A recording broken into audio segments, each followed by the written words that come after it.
Om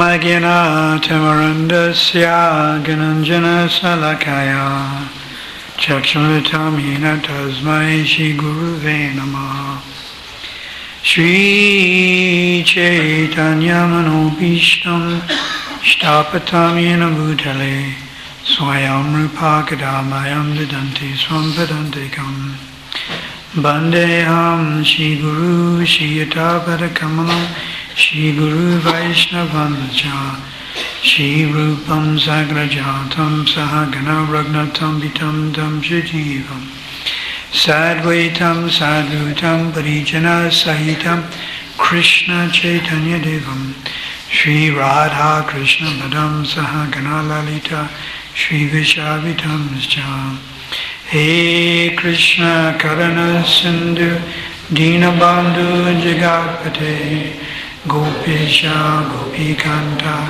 Radhakanta Namostate Tapta Kanchana Gaurange Radhe Vrindavaneshwari Vrishabhana Sudade Pranamani Hari Priye Vanchakalpa Trubhyascha Kripa Sindhu Devacha Patitanam Bhavanebhyo Vaishnavebhyo Namo Namaha Shri Krishna Chaitanya Prabhu Nityananda Shri Advaita Gadadhar Shri Vasari Gaur Bhakta Vrinda Hare Krishna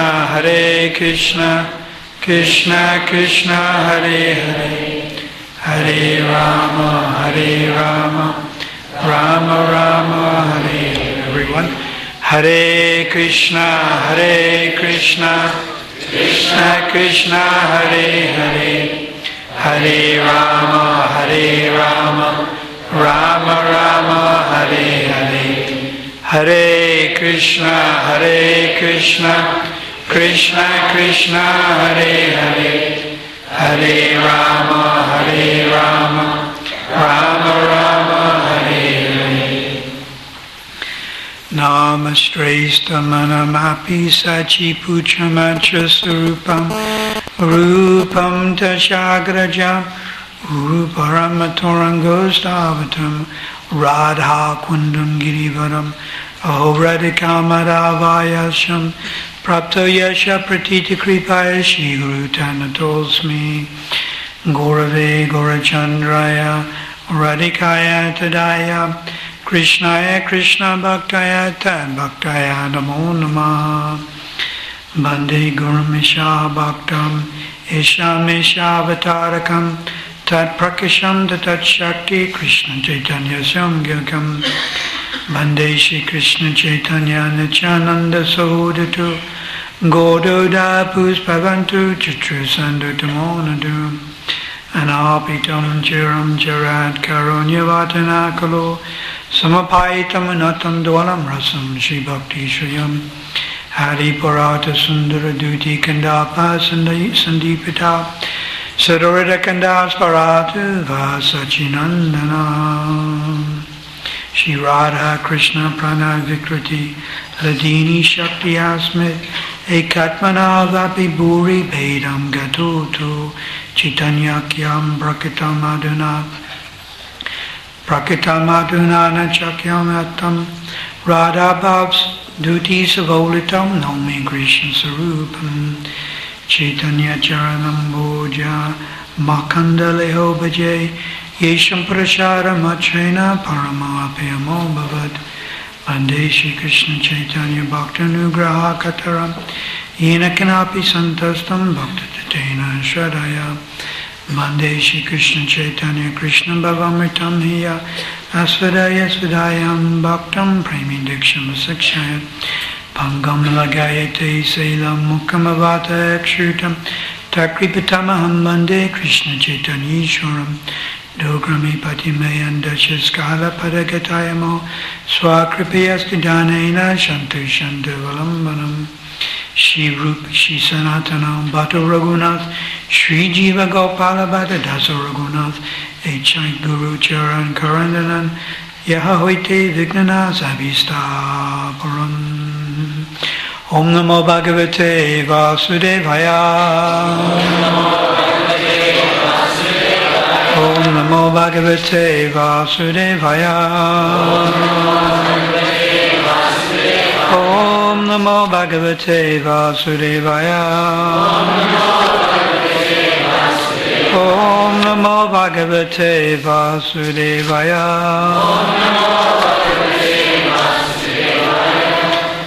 So I'm going to read excerpts from the 10th canto, chapters 24 and chapters 25. Chapter 24 is called Worshipping Govardhan Hill. Chapter 25 is called Krishna Lifts Govardhan Hill. So I'm not going to read every verse. I'll read pertinent verses so we can understand the pastime. Text number 1, chapter 24. Sukadeva Goswami said, while staying in that very place with his brother Baladev, Lord Krishna happened to see the cowherd men busily arranging for a sacrifice to Indra. Being the omniscient Supersoul, the Supreme Lord Krishna already understood the situation, yet he still humbly inquired from his elders, headed by his father Nanda Maharaj. My dear father, kindly explain to me what this great endeavor of yours is all about. What is it meant to accomplish? If this is a ritual sacrifice, then for whose satisfaction is it intended, and by what means is it going to be executed? So Krishna is asking his father, what's all the fuss about?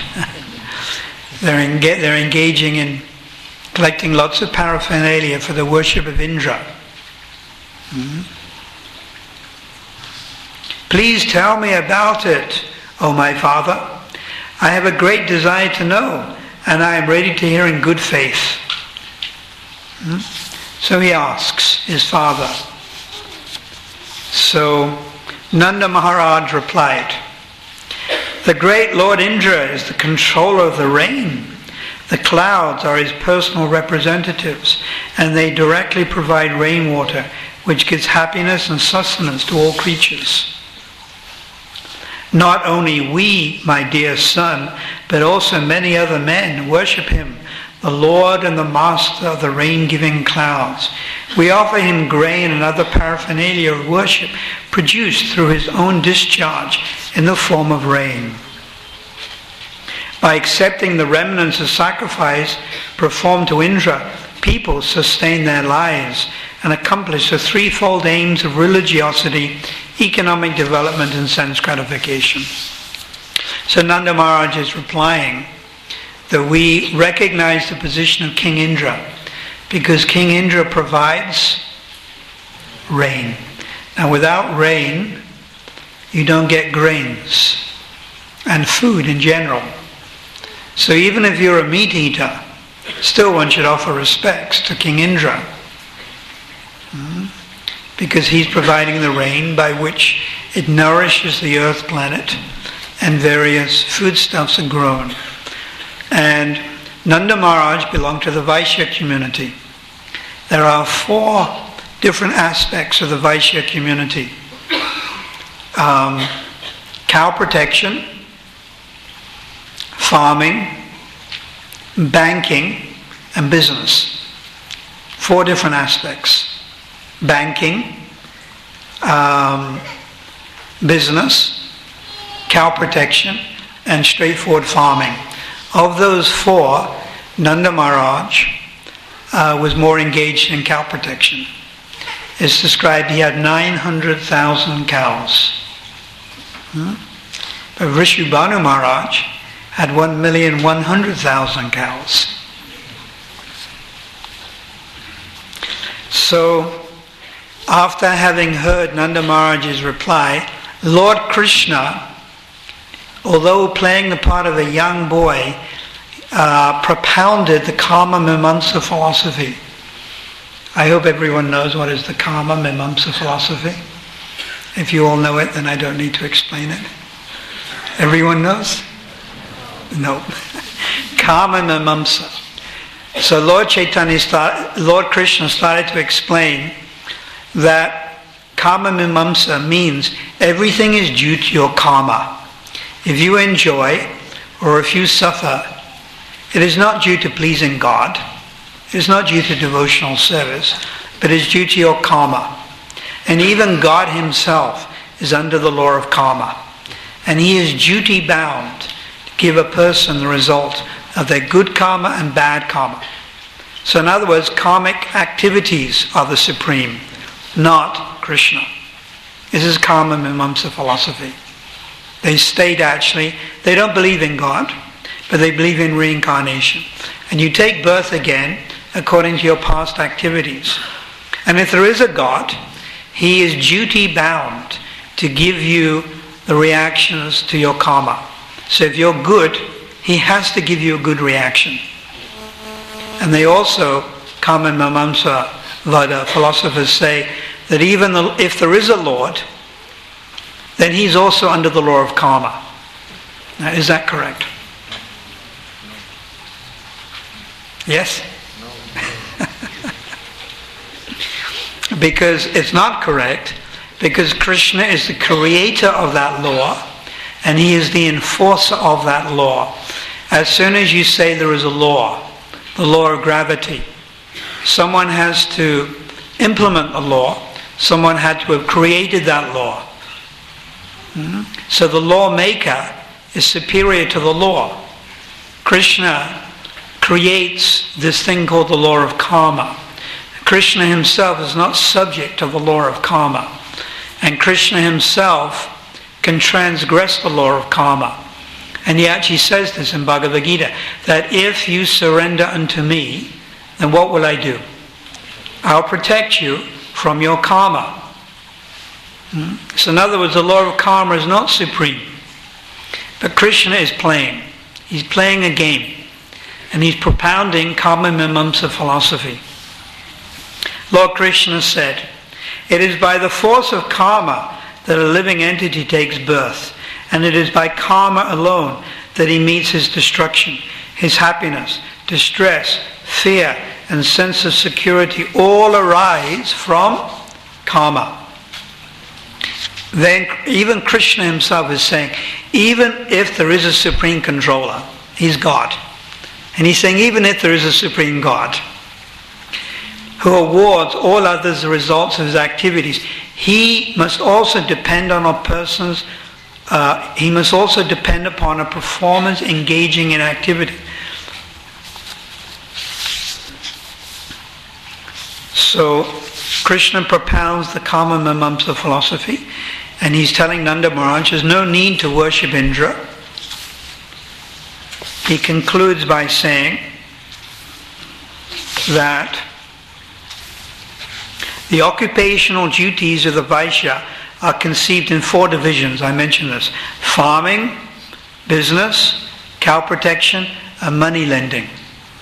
Out of these, we, Krishna is saying, as a community, we're always engaged in cow protection.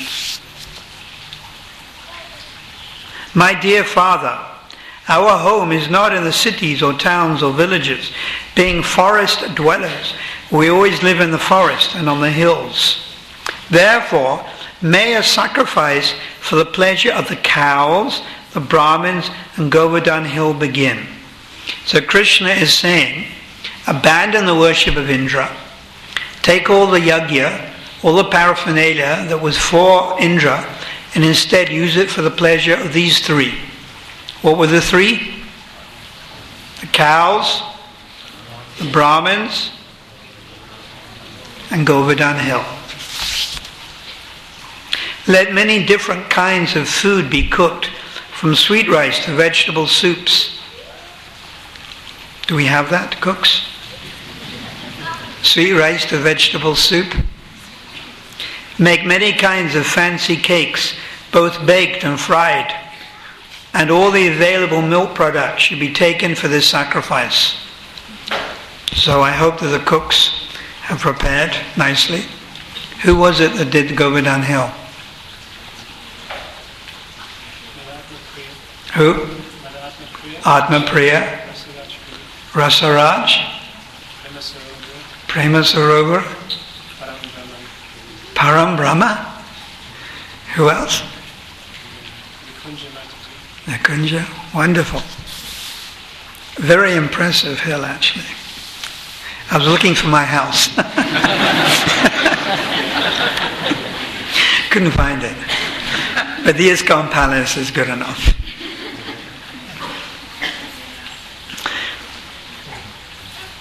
The Brahmanas, who are learned in the Vedic mantras, must properly invoke the sacrificial fires. Then you should feed the priests with nicely prepared food and reward them with cows and other gifts.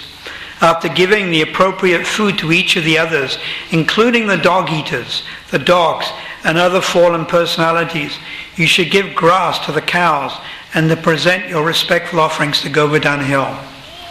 Which reminds me, many evenings while living at Govardhan Hill, I would go to Govardhan, the palace, and I would speak with my godbrothers, Keshav Bharati Prabhu, Naranjana Swami, Danadhar Maharaj, sometimes till 10 at night.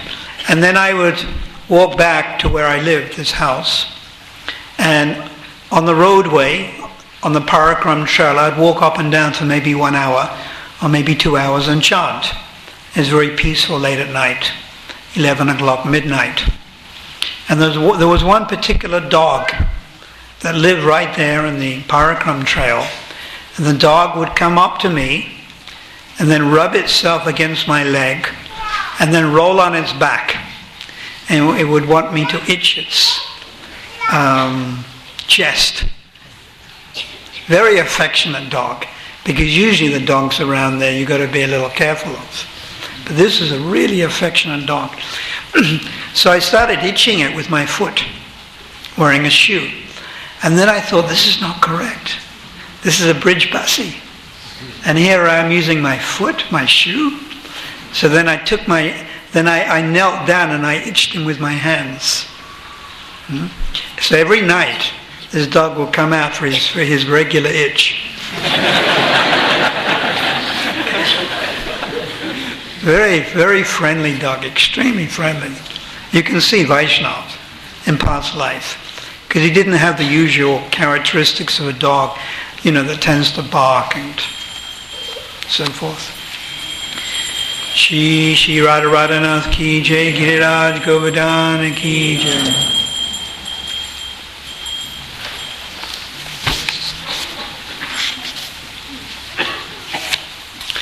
After everyone has eaten to his satisfaction, Lord Krishna speaking, you should all dress and decorate yourself handsomely, smear your bodies with sandalwood paste, and circumambulate the cows, the brahmanas, the sacrificial fire, and Govardhan Hill. This is my idea, O Father, and you may carry it out if it appeals to you. Such a sacrifice will be very dear to the cows, the brahmanas, and Govardhan Hill, and also to me. So, Nanda Maharaj, he agreed to this. And Nanda Maharaj and the cowherd boys, they did this. As the beautiful, ornamented cowhead ladies followed along, riding on wagons drawn by oxen, they sang the glories of Lord Krishna, and their songs mingled with the Brahmanas chanting of benedictions. Krishna then assumed an unprecedented, huge form to instill faith in the cowherd men, declaring, I am Govardhan mountain. He ate the abundant offerings. Together with the people of Vrindavan, the Lord bowed down to his form of Govardhan Hill, thus in effect offering obeisances to himself. Then he said, just see how this hill has appeared in person and bestowed mercy upon us. So Krishna assumed the form of Govardhan Hill. But at the same time he remained as Krishna. And then Krishna bowed down to himself, Govardhan Hill. This Govardhan Hill, assuming any form he wishes, will kill any resident of the forest who neglects him. Therefore let us pay our obeisances to him for the safety of ourselves and our cows. So chapter 25 now. So this is when King Indra started to get a little uppity. Sukadeva Goswami said, "My dear King Parikshit, when Indra understood that his sacrifice had been put aside, he became furious with Nanda Maharaj and the other cowherd men who were accepting Krishna as their Lord. Angry Indra sent forth the clouds of universal destruction known as the Samvartaka. Imagining himself the supreme controller, he spoke as follows." So Lord Indra, he is becoming bewildered by his power, pride, by the accumulation of power. One becomes proud. One always has to be careful of pride. So it seems like King Indra got carried away. And he said, "Just see how these cowherd men living in the forest have become so greatly intoxicated by their prosperity. They have surrendered to an ordinary human being called Krishna. Thus they have offended the gods." So the very thing that Indra was guilty of, he was accusing others of. He was saying the cowherd men, they have become intoxicated by their property, by their material opulence. But actually Indra himself had become intoxicated. Their taking shelter of Krishna is like the foolish attempt of men who abandon transcendental knowledge of the self and instead try to cross over the great ocean of material existence in a false boat of fruitive ritual sacrifices. It's exactly the opposite to what Bhagavad Gita says. Bhagavad Gita is saying, take shelter of Krishna. But here, Indra is saying, what is the use in taking shelter of Krishna? These cowherd men have acted inimically towards me by taking shelter of this ordinary human being called Krishna, who thinks himself very wise, but who is simply a foolish, arrogant, over-talkative child. So you can see the extent of Indra's bewilderment. So this is a lesson for us all to learn, because Indra is an empowered representative of the Lord also.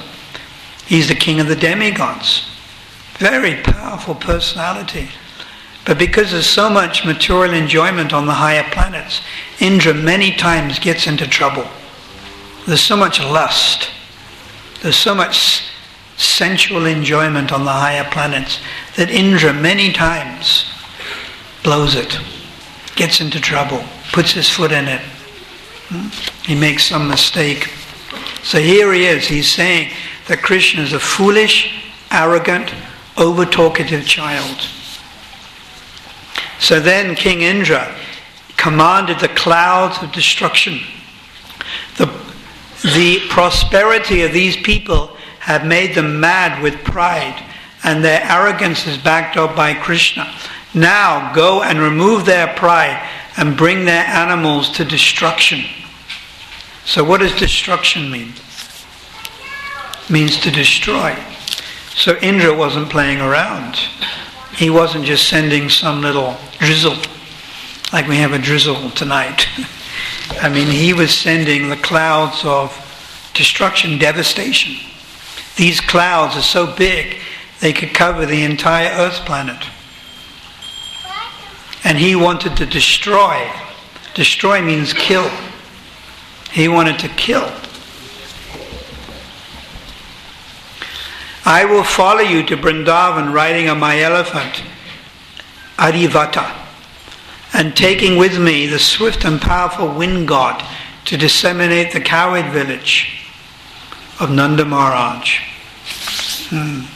Sukadeva Goswami said, on Indra's order, the clouds of universal destruction were released untimely from their bounds, went to the cowherd pastures of Nanda Maharaj. Purport: the Samvartaka clouds could cover the entire earth with a single great ocean. So usually these clouds are released at the time of destruction.